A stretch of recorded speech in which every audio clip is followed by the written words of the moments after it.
Mapagpalang araw po sa inyong lahat. Welcome to DJ Sean Stories. Turn on your notification bell, like and subscribe para sa crime stories araw-araw. Ang kwento natin ngayon ay nangyari sa Australia ng taong 2013. Isang babae ang papasok na sana sa kanyang trabaho pero ito ay hindi na nakapasok pa.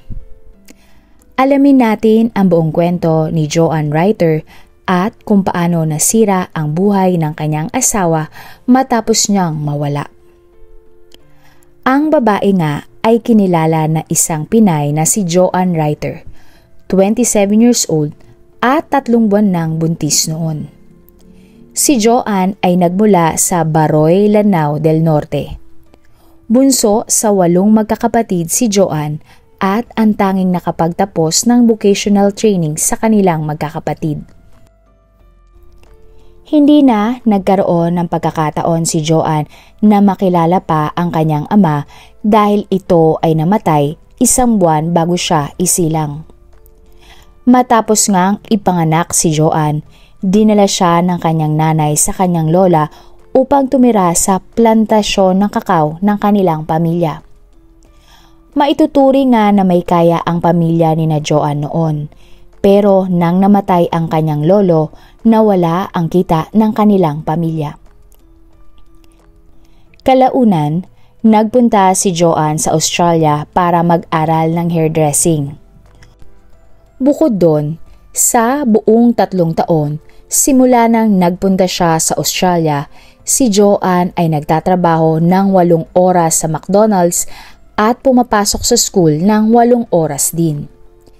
Dahil nga sa kanyang sipag sa trabaho, nakapagpapadala si Joanne ng pera para sa kanyang pamilya sa Pilipinas.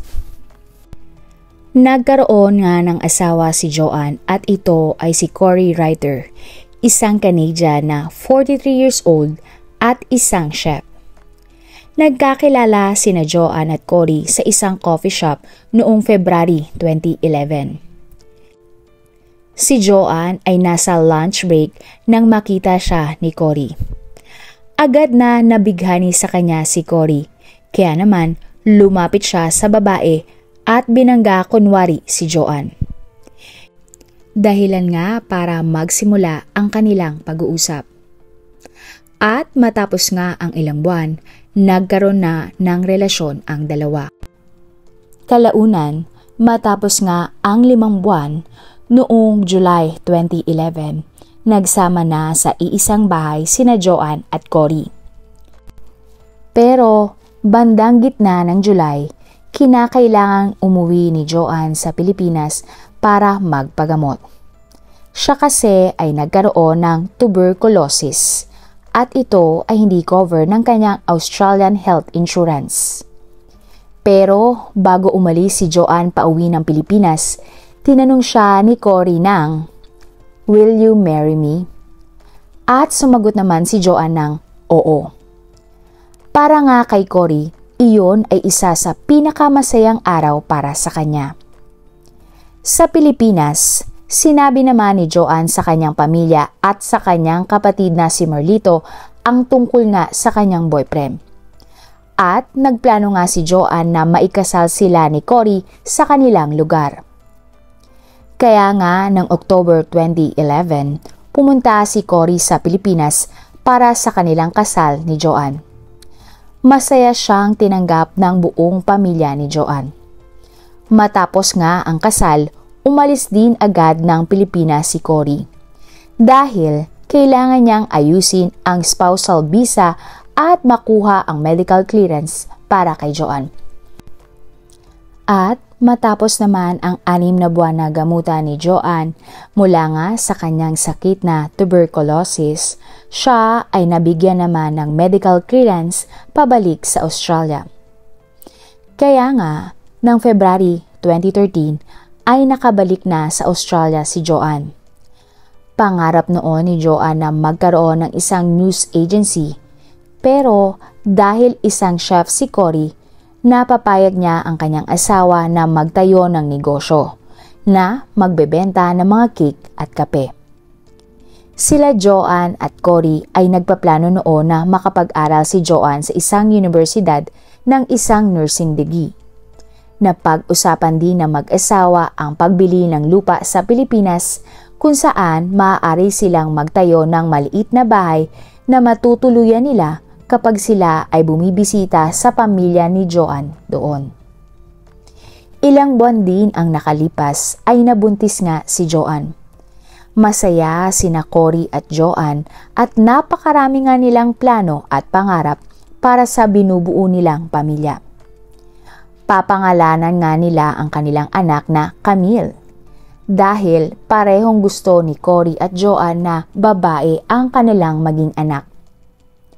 Pero ng May 21, 2013 ay nabago ang lahat. Ang pangyayari, May 21, 2013. Gabi ng araw na iyon, nasa trabaho pa si Cory nang umalis si Joanne sa kanilang bahay para nga pumasok na sa trabaho. Patapos na sana ang shift ni Cory at plano sana niya na ihatid si Joanne sa trabaho para maging safe ang kanyang asawa. Pero hindi niya na naihatid ito dahil pag-uwi niya ay nauna na itong pumasok. Sa di malamang dahilan, pakiramdam ni Cory ay may nangyari nga sa kanyang asawa. At maya-maya nga ay may tumawag sa kanya na isang kasamahan ni Joanne sa kanyang trabaho. Ayon sa kasamahan ni Joanne, ito nga ay hindi pumasok sa trabaho. Kaya bandang 10:00 ng gabi, nagpunta si Cory sa trabaho ni Joanne pero wala nga siya doon. Hindi ito normal dahil maaga ngang pumasok si Joanne sa trabaho kaya nagtataka na noon si Cory. Sinuyod ni Cory ang lugar nila para hanapin ang asawa pero siya ay bigo. Sinubukan din niyang kontakin ang mga kaibigan ni Joanne pero wala siyang nakuhang sagot mula sa mga ito. Dahil nga sa pag-aalala, tumawag na si Cory ng mga pulis bandang hating gabi para i-report na nawawala ang kanyang asawa. Hinanap ni Cory ang kanyang asawa magdamag, pero siya ay bigo. Pag-uwi ni Cory, 2 pulis ang kumatok sa kanilang bahay para sabihin na may katawan ng isang babae ang natagpuan sa isang bakuran. At dito na nga din sinabi ng mga pulis na ang babaeng nakita ay ang asawa niyang si Joanne at ito nga ay patay na. Nanlumo nga si Cory nang makita niya mismo ang sinapit ng kanyang asawa at ng kanilang anak. Si Joanne nga ay halos wala ng saplot nang ito ay nakita. Hindi matigil ang pagtulo ng luha ni Cory nang malaman niyang wala na si Joanne. Ayon kay Cory, para na din siyang namatay dahil nga nawala na ang kanyang asawa. Hirap na hirap si Cory na tawagan ang pamilya ni Joanne sa Pilipinas para nga ipaalam ang nakakalungkot na nangyari. Sa tuwing magtatangka nga si Cory na magsalita sa tawag ay naiiyak na lang siya. Kaya nga sa huli, isang pulis na ang kumausap sa pamilya ni Joanne. Dahil nga sa krimen, nagsimula ang investigasyon ng mga pulis. Sa investigasyon ng mga pulis, wala silang na-interview ng mga saksi. May ilang tao lang na nagsabi na nakarinig sila noon ng araw ng krimen na isang babaeng sumisigaw. Pero hindi nga nila alam kung saan ito nagmula. Ayon nga sa autopsy, namatay si Joanne dahil sa mga trauma na tinamo niya mula sa pang-aatake ng sospek. Ayon pa sa mga reports, gumamit ang sospek ng screwdriver at pinasok sa maselang bahagi ng biktima at ito ay ginahasa pa. At dahil nga walang mga witnesses, sumailalim sa DNA testing ang mga labi at suot ni Joanne ng araw ng krimen. Lumabas nga na ang suot ni Joanne at ang isang sapatos na nakita malapit sa pinangyarihan ng krimen ay may DNA ng isang lalaking nagngangalang Andrew Michael Burke. Nakita din ang isang tela sa may basurahan na may DNA ng dugo ni Joanne at ng sospek na si Andrew. Ang araw ng krimen.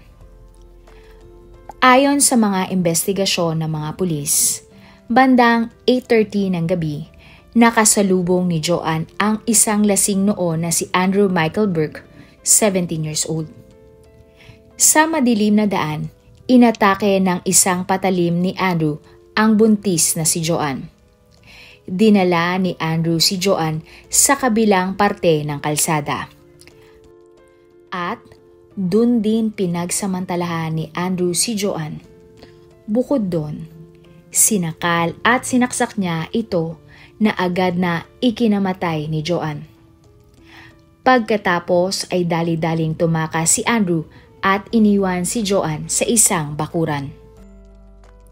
Kaya nga, ng May 31, 2013, araw ng kaarawan ng sospek na si Andrew, siya ay inaresto ng mga pulis para sa kasong murder, rape at killing an unborn child.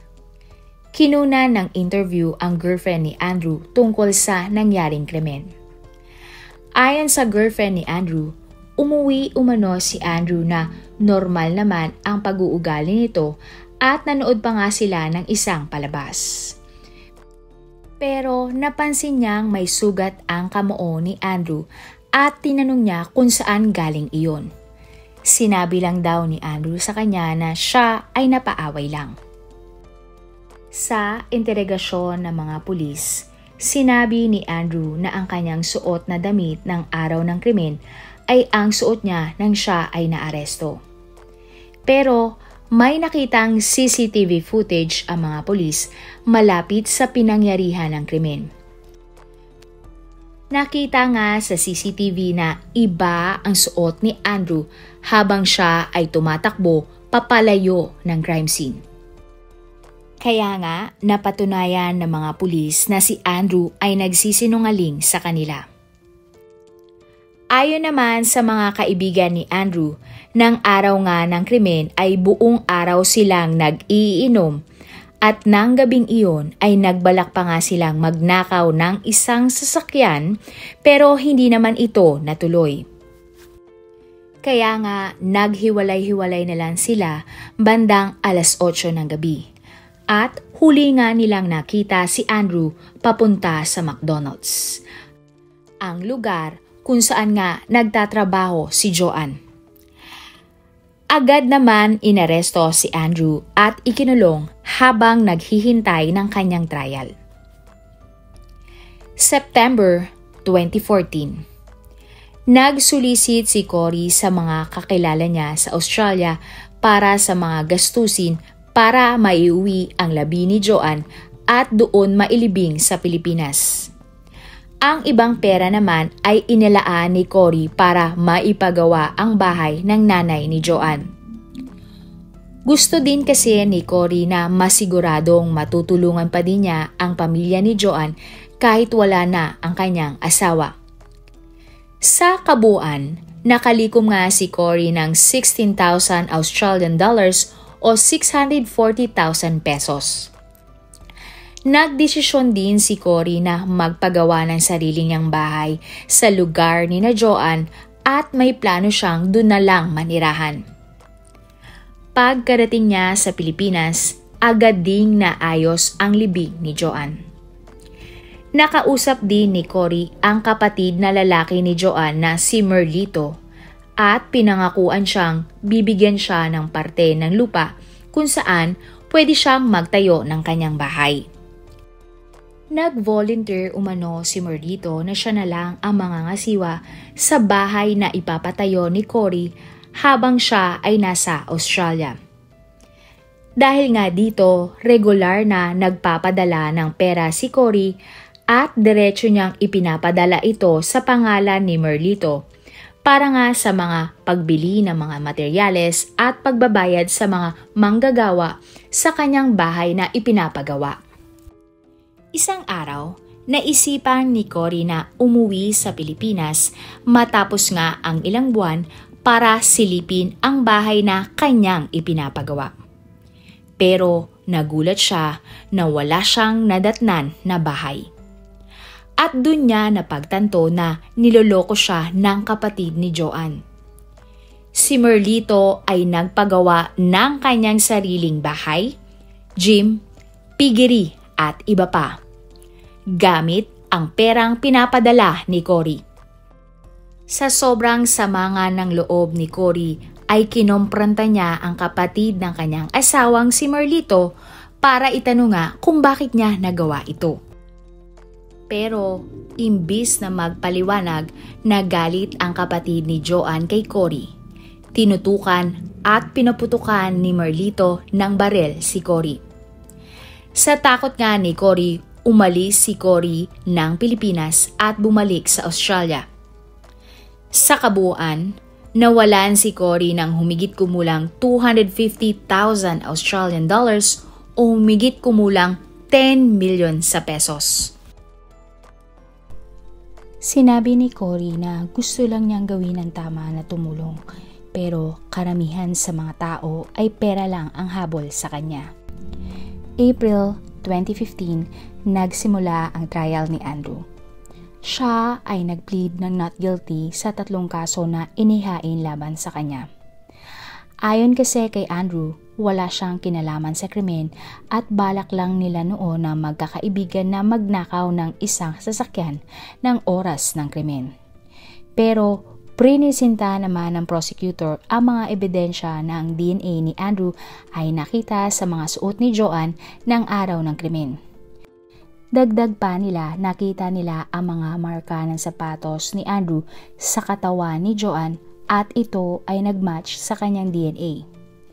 Sinasabi kasi na pinagsisipa ng sospek ang biktima.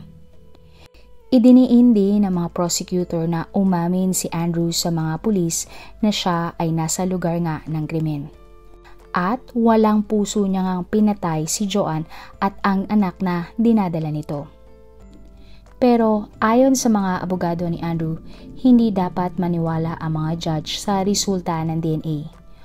Bukod kasi kay Andrew, nakita din ang DNA ni Cory sa damit ni Joanne. Lumabas din sa resulta ng DNA na may ibang lalaki na mayroon sa damit ni Joanne. Hindi din daw kilala ni Andrew ang biktima, kaya posibleng may naging contamination lang sa mga DNA kaya ganun ang lumabas na resulta. Sa korte, nagbigay naman si Cory ng katibayan ng ultrasound na hindi pa nga isinisilang ang anak nila mag-asawa. Siya nga ay nagigilty dahil wala siyang nagawa para protektahan ang kanyang mag-ina. Para kay Cory, wala nang dahilan para mabuhay pa siya dahil ang pinakamamahal niya ay kinuha na sa kanya. Napatanong nga din si Cory kung bakit sila pa ni Joanne ang kailangan makaranas ng ganun samantalang mabuting tao naman sila at gusto lang nilang mabuhay ng masaya. Dagdag pa ni Cory sa korte, hindi makatao ang ginawa ni Andrew sa kanyang asawa at sa kanilang magiging anak. Hindi na din natutulog si Cory sa kanilang kwartong mag-asawa dahil hindi niya kayang manatili doon na wala na nga ang asawa. Inamin ni Cory na punong-puno siya ng galit. At sa huli, sinabi nga ni Cory kay Andrew na, "Natuto akong magalit sa tao ng sobra dahil sa'yo. Salamat sa pagtuturo mo sa akin noon." Wala naman naging pahayag si Andrew sa korte. Maraming ang tao ang nasa korte ang nagpahayag din ng galit kay Andrew dahil sa mga narinig nilang detalye ng krimen. Ayon sa kanila, walang kapatawaran ang ginawa ni Andrew sa mag-ina. Kaya naman, noong August 2016, napatunayan si Andrew na guilty sa 3 kaso laban sa kanya. Hinatulan si Andrew ng habang buhay na pagkakakulong para sa pagpatay kay Joanne at sa kanyang anak. Bukod doon, nadagdagan pa ng 14 years ang hatol sa kanya para sa kasong rape at 5 years para naman sa pagpatay sa anak ni Joanne na kanyang dinadala. pwedeng mag-apply ng parol si Andrew matapos ang 20 years niya sa kulungan. Ayon naman sa abogado ni Cory, mahal na mahal niya ang kanyang mag-ina at kahit masakit ang mga nangyari, ay natanggap naman niya ang naging hatol kay Andrew. Ang kwentong ito ni na Joanne at Cory ay isa sa mga kwento na aking nagawa na sobra kong ikinalungkot. Bukod kasi sa nawala na nga ng mahal sa buhay si Cory, ay niloko pa siya ng kapatid ng kanyang asawa. Marami pong salamat sa inyong panonood. Huwag kalimutang i-follow at mag-subscribe sa iba pa nating YouTube channel katulad ng Manila Boy Wonder Philippines at Tagalog Facts at Mysteries by DJ Sean. Mapagpalang araw po hanggang sa susunod na episode. Salamat sa lagi niyo pong pagtutok araw-araw. God bless everyone!